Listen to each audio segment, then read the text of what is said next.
Hello hi అండి, అందరికీ నమస్కారం. Welcome back to our channel. ఈరోజు మన ఛానల్లో అయితే కరెంట్ అఫైర్స్ 2025 నవంబర్ 1 to 15 వరకు అండి.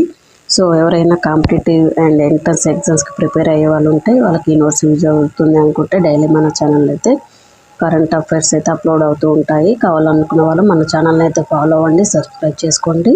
వీడియోని కూడా మీ ఫ్రెండ్స్ అండ్ ఫ్యామిలీ మెంబర్స్కి షేర్ చేయండి. ముందుగా ఈరోజు భారత ప్రైవేటు క్రిప్టో కరెన్సీలను చట్టబద్ధం చేయకపోవచ్చు, కానీ స్టేబుల్ కాయిన్లలో కార్యకలాపాలు జరిపేందుకు సిద్ధంగా ఉండాలని భారత ఆర్థిక మంత్రి అభిప్రాయపడ్డారు. అయితే స్టేబుల్ కాయిన్లు అంటే ఏమిటి? భారత ప్రైవేటు క్రిప్టో కరెన్సీలను చట్టబద్ధం చేయకపోవచ్చు, కానీ స్టేబుల్ కాయిన్లలో కార్యకలాపాలు జరపాలనేసి ఆర్థిక మంత్రి గారు అయితే సూచించారు. అయితే ఆ స్టేబుల్ కాయిన్లు అంటే ఏమిటి అంటే సరుకులు, ఆస్తులు, ఇతర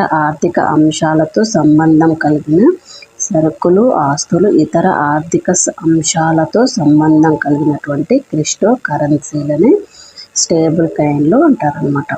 సో నెక్స్ట్ వన్ వచ్చేసి ప్రధానమంత్రి ధన ధాన్య కృషి యోజన కార్యక్రమం.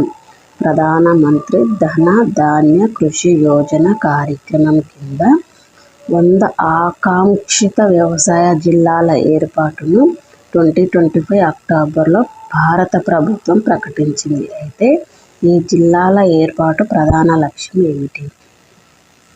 ప్రధానమంత్రి ధనధాన్య కృషి యోజన కార్యక్రమం కింద 100 ఆకాంక్షిత వ్యవసాయ జిల్లాలను అయితే ఏర్పాటు చేశారంట. అయితే ఈ జిల్లాల ఏర్పాటుకు ప్రధాన లక్ష్యం ఏమిటి అంటే నాసీ రకం పనితీరు కలిగినటువంటి ప్రాంతాలను బలమైన వ్యవసాయ కేంద్రాలుగా రూపాంతరం చెందించడం. నాసీ రకమైనటువంటి పనితీరు కలిగినటువంటి ప్రాంతాలను బలమైన వ్యవసాయ కేంద్రాలుగా రూపాంతరం చెందించడం దీని యొక్క ప్రధాన లక్ష్యం అన్నమాట. అంతేకాకుండా దేశంలోని 29 రాష్ట్రాలు, కేంద్ర పాలిత ప్రాంతాల్లో ఈ కార్యక్రమాన్ని అయితే చేపట్టడం జరిగింది. దేశంలో ఉన్నటువంటి 29 రాష్ట్రాలు, కేంద్ర పాలిత ప్రాంతాల్లో ఈ కార్యక్రమం చేపట్టడం జరిగింది.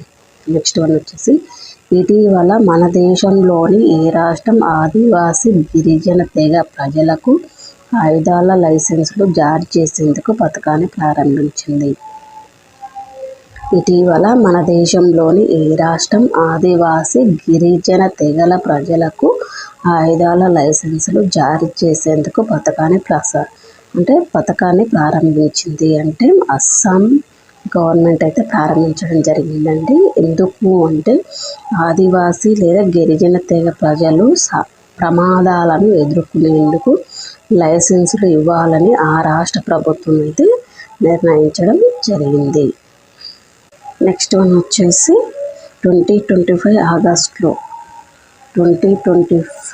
ఆగస్టులో చైనాలో జరిగినటువంటి 18వ భూశాస్త్రాల ఒలింపియాడ్లో భారత్లోని ఏ నగరానికి చెందిన బాలుడు స్వర్ణ, రజత పతకాలు రెండింటిని గెలుచుకున్నాడు? 2025 ఆగస్టులో చైనాలో జరిగినటువంటి 18వ భూశాస్త్రాల ఒలింపియాడ్లో భారత్లోని ఏ నగరానికి చెందిన బాలుడు స్వర్ణ, రజత పతకాల్లో రెండింటిని గెలుచుకున్నాడు అంటే లుధియానా నగరం అన్నమాట. లుధియానా నగరానికి చెందిన బాలుడు. సో రాయాంశ్ గుప్తా 18వ అంతర్జాతీయ భూశాస్త్రాల ఒలింపియాడ్ 2025లో 2 పతకాలను అయితే గెలుచుకున్నాడు. ఇతను 12వ తరగతి చదువుతున్నాడు అన్నమాట. 31 దేశాలకు చెందిన పోటీదారులను ఎదుర్కొని ఈ పథకాలు అయితే సాధించడం జరిగింది. లుధియానా నగరానికి చెందినటువంటి రాయాంశ్ గుప్తా 18వ అంతర్జాతీయ భూశాస్త్రాల ఒలింపియాడ్ 2025లో అయితే పాల్గొనడం జరిగింది. అయితే ఇతను 12th క్లాస్ అన్నమాట. 2 పథకాలను గెలుచుకున్నాడు. ఇందులో ఎన్ని దేశాలు పాల్గొన్నాయి అంటే 31 దేశాలకు చెందినటువంటి పోటీదారులు పాల్గొనడం జరిగింది. నెక్స్ట్ వన్ వచ్చేసి యూకే దేశంలోని రాయల్ నావికా దళంలో మొట్టమొదటి హిందూ చాప్లిన్ అంటే పూజారిగా మన దేశానికి చెందినటువంటి ఏ రాష్ట్రం నుంచి కాడెట్ను నియమించడం జరిగింది? యూకే దేశంలోని రాయల్ నౌకాదళంలో మొట్టమొదటి హిందూ చాప్లిన్గా మన దేశానికి చెందిన ఏ రాష్ట్రం నుంచి క్యాడెట్ను నియమించడం జరిగింది అంటే హిమాచల్ ప్రదేశానికి చెందిన వ్యక్తినైతే నియమించడం జరిగింది.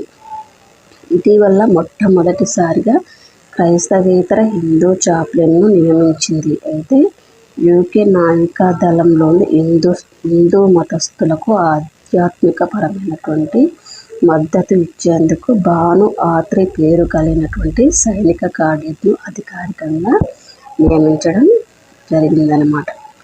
నెక్స్ట్ వన్ వచ్చేసి ఐఎండి ప్రపంచ పోటీతత్వ ర్యాంకింగ్. ఐఎండి ప్రపంచ పోటీతత్వ ర్యాంకింగ్ జాబితాలో అంతర్జాతీయంగా అత్యంత పోటీయుతమైనటువంటి ఆర్థిక వ్యవస్థగా మొట్టమొదటి స్థానంలో నిలిచిన దేశం ఏది? ఐఎండి ప్రపంచ పోటీతత్వ ర్యాంకింగ్ జాబితాలో అంతర్జాతీయంగా అత్యంత పోటీయుతమైనటువంటి ఆర్థిక వ్యవస్థగా మొట్టమొదటి స్థానంలో నిలిచిన దేశం ఏది అంటే స్విట్జర్లాండ్. ఇది అండి ఈరోజు మన ఛానల్లో కరెంట్ అఫైర్స్. ప్లీజ్ షేర్ చేయండి, లైక్ చేయండి అండ్ సబ్స్క్రైబ్ చేసుకోండి. పక్కనే ఉన్నటువంటి బెల్ ఐకాన్ అయితే యాక్టివేషన్ చేయండి. ఎప్పుడైతే నేను ఈ వీడియోస్ అప్లోడ్ చేస్తుంటానో మీకు నోటిఫికేషన్ అనేది రావడం జరుగుతుంది. సో నేను డైలీ అప్లోడ్ చేసే కరెంట్ అఫైర్స్ అయితే మీరు మిస్ కాకుండా ఉంటారు. అంతేకాకుండా మంత్లీ వైజ్ పీడిఎఫ్లు కావాలనుకుంటే నేను డిస్క్రిప్షన్లో అయితే ఇన్స్టాగ్రామ్ లింక్ అయితే ఇస్తానండి. కావాలనుకున్న వాళ్ళు ఇన్స్టాగ్రామ్లో మెసేజ్ చేయండి and me friends and family members కూడా వీడియో అనేది షేర్ చేయండి. Thank you all of you. Keep watching.